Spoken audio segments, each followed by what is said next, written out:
Yeah, the move. Whatever hand you hit, you move to that side. Left hook, boom! You gotta think of throwing punches. Your job is to throw punches. Dog with sheep, it will become a sheep.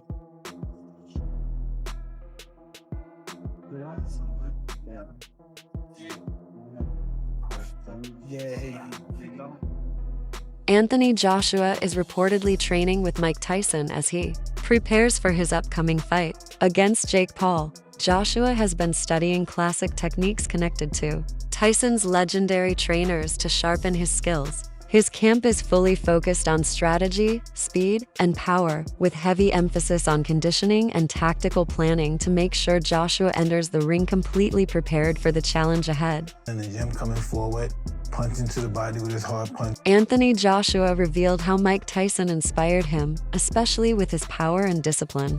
AJ has now added specific neck and shoulder exercises to his routine using Tyson's methods. He says these drills boost strength, stability, and punching power, proving how learning from legends can directly shape his own training approach. Got from Mike Tyson, a lot of wrestlers do this.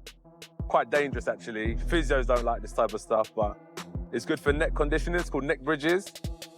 And it's flexibility and strength at the same time, so it's a really good exercise. Mike Tyson advised Anthony Joshua, calling him an incredible fighter. He stressed that staying active is the key to improvement, explaining that consistent fights sharpen skills, boost confidence, and help maintain peak performance in the ring.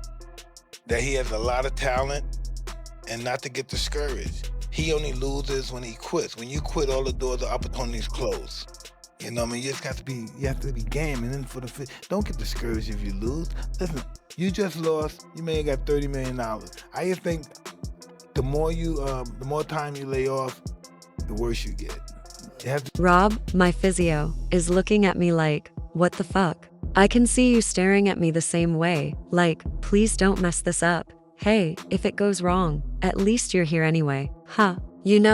43,000 people tuned in. Oh man, I started all of this madness. Do you want to set up the physio table for the flat? Anything. Get back up there easy each time. Showtime even sent me a lovely picture of myself holding that big donkey microphone while interviewing Anthony. Eddie Hearn has made it very clear that he believes Anthony Joshua would defeat Jake Paul if the fight ever happens. Hearn stresses that although Jake Paul isn't considered a top-level boxer or a major name in traditional boxing circles, people shouldn't assume Joshua's victory would be effortless. He explains that Joshua has beaten incredibly tough opponents, including Francis Ngannou, who is an elite fighter in his own right. The comparison matters because it shows Joshua's wins don't come from facing weak or inexperienced opponents, they come from real skill, preparation, and discipline. Hearn highlights that Joshua trains with intensity and carries a blend of power, technique, and strategy that allows him to dominate fighters at every level.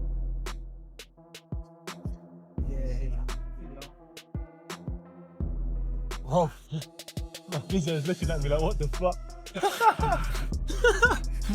I can see you looking at me like, fuck, please don't fucking look. Hey, if it goes, at least you're here anyway.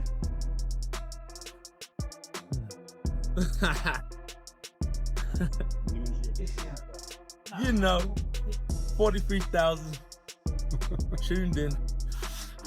Oh, mate. I know I started this shit. Yeah. Mate, just trying to set up the physio table for the platform. Anything. Get back up. Yeah. I mean, what? Eat.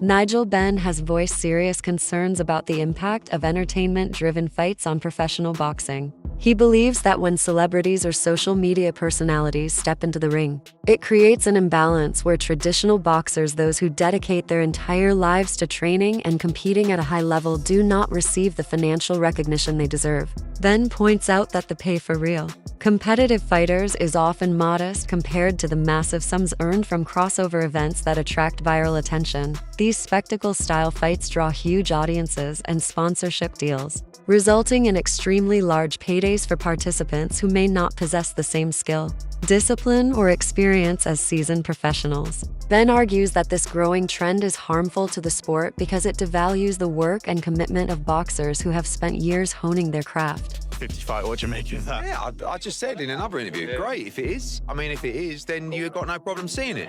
But when AJ, I mean, decapitate's a strong word, but you know, when he renders Jake Paul unconscious like he did to Francis Ngannou, don't then say, oh, well, it was Jake Paul. You know what I mean? I mean, when AJ beat Francis Ngannou, Ngannou just had a fight that could have gone either way with Tyson Fury. Then AJ Polaked him, and everyone just said he's just an MMA fighter. You know what I mean? Jake Paul's not Francis Ngannou. As I said before, if you want to see Jake Paul exit the box. Adola highlights the financial angle of the potential Anthony Joshua versus Jake Paul fight. From Oladipo's perspective, it would be unwise for Joshua to turn down such a lucrative opportunity, as the earnings could reach nearly $100 million. For a fighter of Joshua's caliber and experience, the challenge posed by Jake Paul is minimal compared to the reward, making the matchup a low-risk, high-reward scenario. Oladipo points out that financial windfalls of this size are extremely rare in boxing, even for elite champions. He argues that Joshua is in a position where he can secure a massive payday while facing a manageable level of risk due to Paul's relative inexperience as a professional boxer. No. I'm not even really entertaining that. It's just not. Being a two-time heavyweight champion of the world, it's I don't know, YouTubers. I'm not really into all them influencers coming in there. And there's like some boxers that really work their butt off, don't get paid like what these guys are getting. And Anthony Joshua being a former world champion, should be fighting like, someone in the top 5, top 10. So I ain't really got much how to talk about that. Not interested, really. Bad for boxing? Well, not bad for boxing. If people want to pay to watch it, then, who am I? I'm just giving you my opinion. Who's not worked his way through the ranks to earn that shot at the former world champion? No, not at all. Australian boxing, who are you a fan of? Obviously got good fighters out there. Joe's my type of fighter. He's very spiteful, and he's just another level, really.